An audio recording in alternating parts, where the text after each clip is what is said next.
I'd like to continue our journey in chapter 9 of the Gospel of Matthew. We're looking at the story of the healing of the paralyzed man, which starts off in chapter 9 and in verse 7. It's very interesting, the phrase that is used. It says, he rose and went home.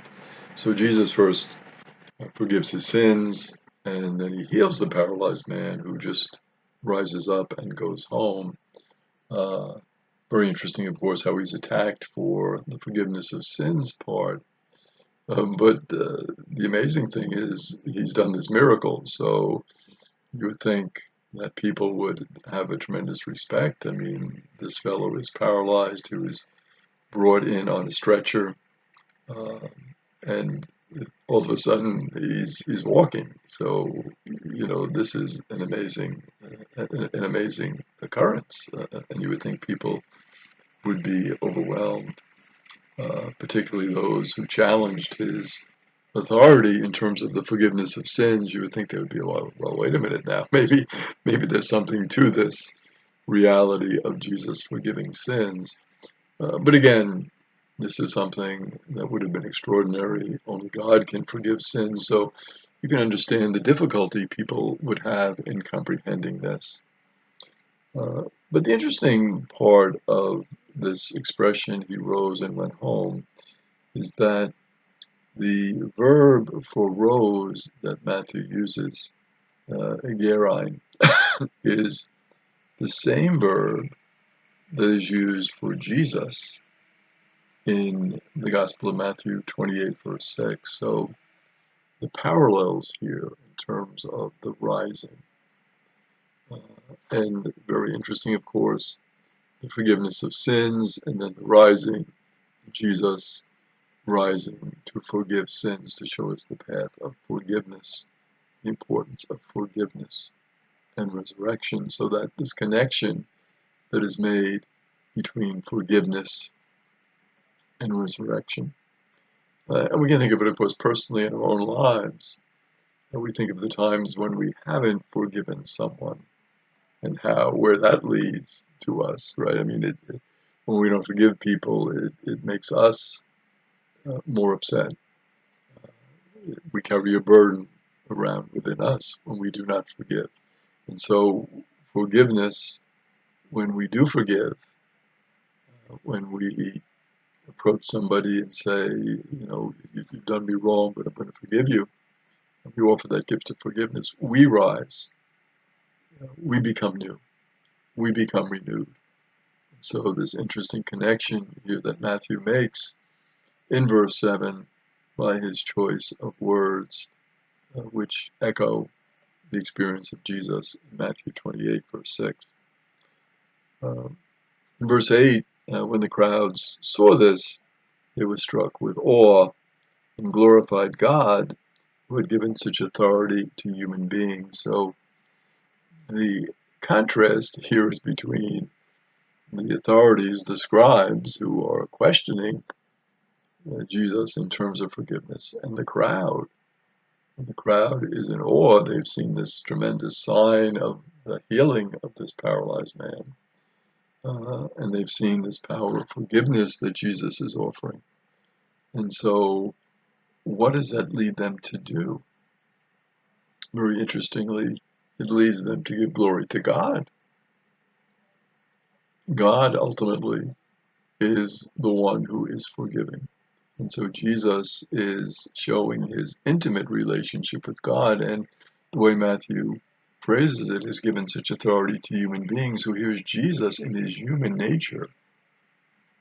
Of course, we always keep in mind the two natures of Jesus, divine and human. And Matthew is referring to the human nature of Jesus, because the crowd is saying the authority has been given by God to human beings.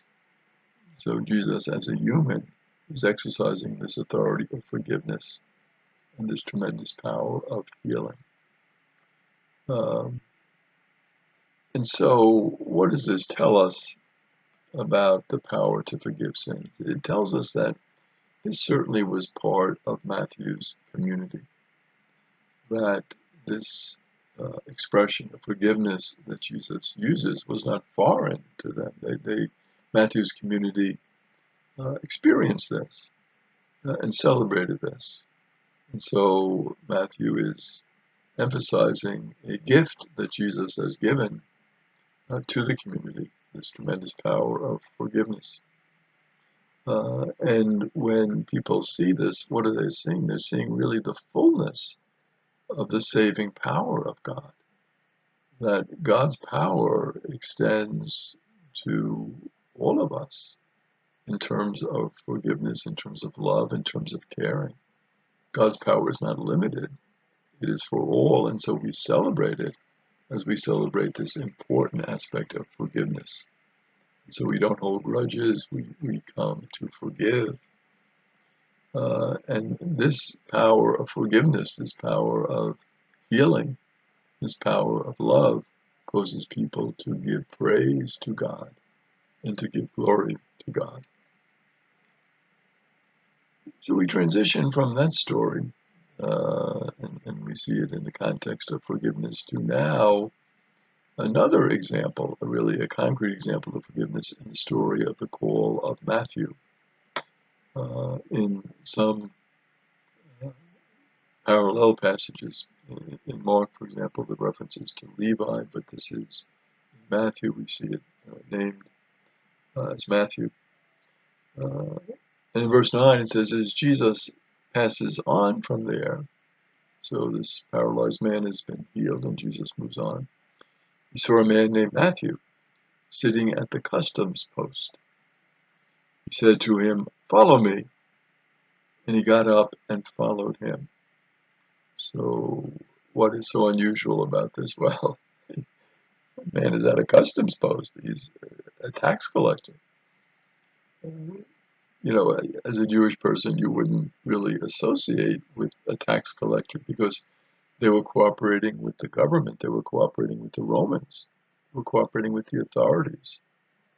And as part of their cooperation, sometimes some of that tax money would be, padded a little bit, and some would go to the Romans, and some would go to Matthew and the others who were tax collectors. So they were not well liked, to say the least. And a lot of times they were really part of a corrupt system, and they were corrupt themselves and had to, pay off people to get these particular posts. Interesting thing is that Jesus reaches out to him.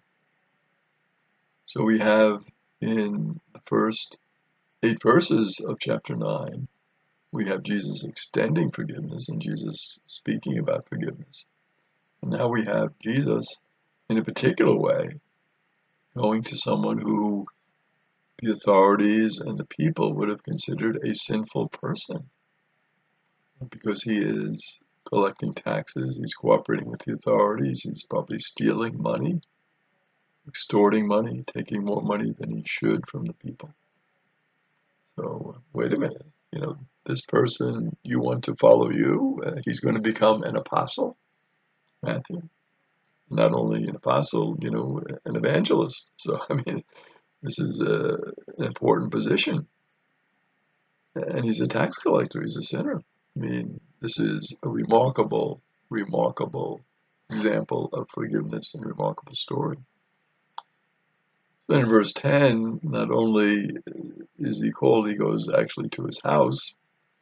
So while he was at table in his house, the house of Matthew, many tax collectors came and sat with Jesus and his disciples. So there they are, and they're at the home, and who's there? Not just Matthew, one tax collector, that's bad enough, but a bunch of them. So there was Jesus there with sinners. Sharing a meal, of course, is a sign of intimacy, and also refers to inclusion in the eschatological banquet, the banquet at the end of time, the heavenly banquet.